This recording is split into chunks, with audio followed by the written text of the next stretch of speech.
बिस्मिल्लाहिर्रहमानिर्रहीम। अस्सलाम वालेकुम। मैं हूं मदीहा सुल्तान और आज मैं आपके साथ एक मज़ेदार रेसिपी शेयर करने जा रही हूं। अचार गोश्त की ये रेसिपी है। मैं ये चिकन में बना रही हूं। आप चाहें तो मटन या बीफ में भी ये सेम रेसिपी फॉलो कर सकते हैं। इतनी आसान रेसिपी मैं आपसे शेयर कर रही हूँ और जायके में तो ये इतनी ही लाजवाब है। जब आप बनाएंगे आपको खुद ही अंदाज़ा हो जाएगा कि ये कितनी मज़ेदार रेसिपी है। जब मैंने फ़र्स्ट टाइम ये रेसिपी बनाई थी तो मेरे हस्बैंड को इतनी पसंद आई थी कि अब मैं इसी रेसिपी से अचार गोश्त बनाती हूँ। बहुत ही लजीज बन के तैयार होता है। चले आइए मज़ेदार सी रेसिपी को स्टार्ट करते हैं। यहाँ मैंने 1 कप ऑयल घी को मिक्स करके लिया है। आप चाहें तो घी ले सकते हैं, आप चाहें तो ऑयल में भी बना सकते हैं। चिकन लिया है मैंने 3 पाव के करीब। ये हड्डी वाला चिकन है, आप चाहें तो बोनलेस भी ले सकते हैं। चिकन को मैंने 1 से 2 मिनट तक पका लिया था। जब इसका कलर चेंज हो गया था मैंने इसमें 1 टेबलस्पून भर के चिकन पाउडर का शामिल किया है। 1 टेबलस्पून मैंने इसमें कश्मीरी लाल मिर्चों का पाउडर शामिल किया है। इससे कलर बहुत ही अच्छा आता है अचार गोश्त में। 1 टीस्पून मैंने इसमें पिसा हुआ धनिया शामिल किया है। इसी के साथ मैंने इसमें चाट मसाला शामिल किया है 1 टीस्पून के करीब। ये होममेड चाट मसाला है। इसकी रेसिपी आपको मेरे चैनल पे मिल जाएगी। ये मसाले मैंने इसमें शामिल करके और इसको अच्छे से मिक्स कर लूँगी। ये स्टेप करने के बाद जो इसमें मसाले ऐड करूँगी वो अचारी मसाले हैं। इसी से हमारा अचार गोश्त बहुत ही मज़ेदार और खुशबूदार बनके तैयार होगा।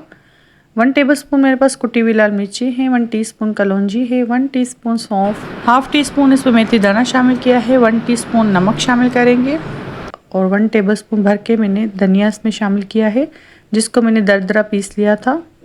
इसी से हमारे अचार गोश्त में बहुत ही मज़ेदार सी खुशबू आएगी और बहुत ही लजीज बनके तैयार होगा। 2 टेबलस्पून मैंने इसमें लहसुन अदरक का पेस्ट शामिल किया है। अब इन सारी चीज़ों को अच्छे से मिक्स कर लेंगे। आप इस मसाले से जब ये रेसिपी बनाएंगे तो बाजार से आपको इतने एक्सपेंसिव ब्रांड के मसाले लेने की ज़रूरत नहीं पड़ेगी। आप जब इस रेसिपी को ट्राई करेंगे तो घर पे ही इतना मज़ेदार सा अचार गोश्त बना के तैयार कर सकते हैं। यहाँ मैंने दही लिया है 3/4 कप के करीब। इसको अच्छे से फेंट लिया है। ये मैंने इसमें शामिल कर दिया है। 3 से 4 मीडियम टमाटर लिए हैं। उसको ग्राइंडर जग में मैंने अच्छे से इसको पीस लिया है। ये भी मैंने इसमें शामिल कर दिया है। बस ये सारी चीज़ें इसमें शामिल करके इसको ढककर इतनी देर पकाए कि चिकन हमारा अच्छे से गल जाए। वहाँ हमारा चिकन गलने के लिए मैंने रख दिया है। यहाँ मैंने हरी मिर्चें ली हैं, जो दरमियानी वाली हरी मिर्चें होती हैं। ये दरमियानी हरी मिर्चें मैंने ली हैं। इसकी साइडों से मैं छुरी की मदद से कट लगा लूँगी और इसके सीड जो होते हैं वो आप रिमूव कर दें, चाहें तो आप रहने दें। मैंने जो मिर्चें ली हैं वो इतनी स्पाइसी नहीं है तो मैंने इसके बीज नहीं निकाले हैं। इसी तरह मैं सारी मिर्चों पे कट लगाती जाऊंगी और इसका एक मज़ेदार सा चटपटा सा मसाला तैयार करेंगे जो इस मिर्चों में हम फिलिंग करेंगे। आप जब ये स्टेप करेंगे तो आपका अचार गोश्त और भी मज़ेदार बनके तैयार होगा। यहाँ मैंने दही लिया है। दही मेरे पास 2 टेबलस्पून है। इसमें मैं 1 टीस्पून आमचूर पाउडर शामिल कर रही हूँ। 1 टीस्पून मेरे पास भुना पिसा सफ़ेद ज़ीरा है, वो मैं इसमें शामिल कर रही हूँ। इसी के साथ मैंने इसमें चाट मसाला शामिल किया है 1 टीस्पून। 1 टीस्पून इसमें मैंने कलौंजी शामिल की है और 1 टीस्पून इसमें मैं सौंफ शामिल कर दूंगी। अब इन सारी चीज़ों को मिक्स कर लेंगे अच्छे से। ये मसाला इतना मज़ेदार और चटपटा बनता है कि जब आपका दिल करे आप मिर्चों में कट लगा के इस मसाले की फिलिंग भर के इसको रख के फ्राई पैन में आप 2 से 3 मिनट तक इसको सौते कर लें और रोटी के साथ इसको एंजॉय करें तो ये बहुत ही मज़ेदार लगती है खाने में। आप चाहें तो इसमें नींबू का रस भी शामिल कर सकते हैं। ये स्टेप आप ज़रूर कीजिएगा, इससे आपका अचार गोश्त बहुत ही खुशबूदार बनके तैयार होगा। इतनी आसान रेसिपी से आप देगी स्टाइल अचार गोश्त बना के तैयार कर सकते हैं। आपकी फैमिली में सबको पसंद आएगा इंशाल्लाह। तमाम मिर्चों में मैंने फिलिंग कर ली है और मिर्चें हमारी रेडी हैं।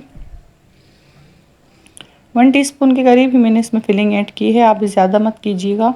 यहाँ हम चिकन देख लेते हैं। चिकन हमारी रेडी है, अच्छे से गल चुकी है और जो दही और टमाटो प्यूरी हमने शामिल की थी वो उसका पानी भी खुश्क हो चुका है। अब मैं इसमें 1 बाय 1 करके तमाम मिर्चें शामिल कर दूंगी। आप इसका कलर देख सकते हैं। जो कश्मीरी लाल मिर्चों का पाउडर हमने शामिल किया था उसमें इसका कलर बहुत ही मज़ेदार आया है।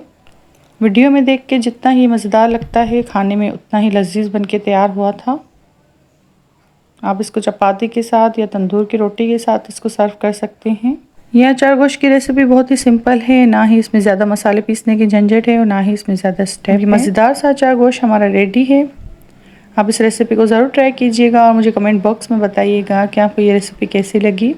एक बार मेरे कहने पर ये रेसिपी ज़रूर ट्राई कीजिएगा। जब आप एक बार ये रेसिपी ट्राई करेंगे, ये इतनी सिंपल रेसिपी है कि आप इसी रेसिपी से अचार गोश्त बनाना पसंद करेंगे। आप इसका कलर देखें और इसकी ग्रेवी देखें कितनी मज़ेदार बनके तैयार हुई है। चिकन हमारा खाने में बहुत ही सॉफ्ट और जूसी बनके तैयार हुआ था। ग्रेवी तो आप देख ही सकते हैं। और जो मिर्चों में हमने मसाला शामिल किया था उसका एक अलग ही फ्लेवर था। ज़्यादा स्पाइसेस मैंने इसमें शामिल नहीं किए। अगर आपको ज़्यादा स्पाइसी पसंद है तो आप इसमें हरी मिर्चों का पेस्ट भी 1 टीस्पून शामिल कर सकते हैं। उम्मीद करती हूँ कि ये रेसिपी भी आपको पसंद आई होगी। रेसिपी अच्छी लगे तो वीडियो को लाइक करें, शेयर करें अपनी फैमिली और फ्रेंड के साथ। मुझे अपनी दुआ में याद रखिएगा। चैनल पर नए हैं तो चैनल को प्लीज़ सब्सक्राइब कर दें। आपका बेहद शुक्रिया। मिलते हैं किसी नई रेसिपी के साथ। तब तक के लिए अल्लाह हाफिज़।